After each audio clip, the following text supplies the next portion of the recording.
Dubai থেকে আসা বাংলাদেশ বিমানের একটি ফ্লাইটের শৌচাগার থেকে প্রায় 18 কেজি স্বর্ণ উদ্ধার করা হয়েছে। এই ঘটনায় তদন্তের পরিধি আরও বাড়িয়েছে পুলিশ।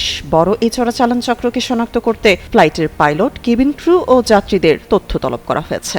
গত 28 মার্চ রাত 9:08 দুবাই থেকে আসা BG348 ফ্লাইটটি হযরত শাহজালাল আন্তর্জাতিক বিমানবন্দরে ল্যান্ড করে। বাংলাদেশের প্রথম 5D AI ইনভার্টার যুক্ত সর্বোচ্চ বিদ্যুৎ সাশ্রয়ী যমুনা এয়ার কন্ডিশনার।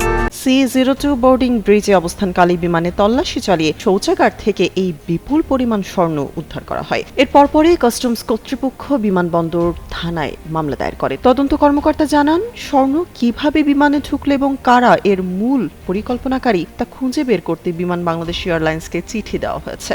চিঠিতে পাইলট, ক্রু, টেকনিক্যাল মেকানিক ও ক্লিনিং স্টাফদের বায়োডেটা সহ পূর্ণাঙ্গ তথ্য চাওয়া হয়েছে। তদন্তের স্বচ্ছতার জন্য বিমানের ভেতরের সিসিটিভি ফুটেজ, বোর্ডিং ব্রিজ ও রানওয়ে এলাকার ভিডিও ফুটেজ সংগ্রহের তৎপরতা চালানো হয়েছে। প্রয়োজনীয় সকল তথ্য ও ডিজিটাল প্রমাণ হাতে পেলে চোরাচালান চক্রের সদস্যদের দ্রুত শনাক্ত করা সম্ভব হবে বলে নিশ্চিত করেছে পুলিশ।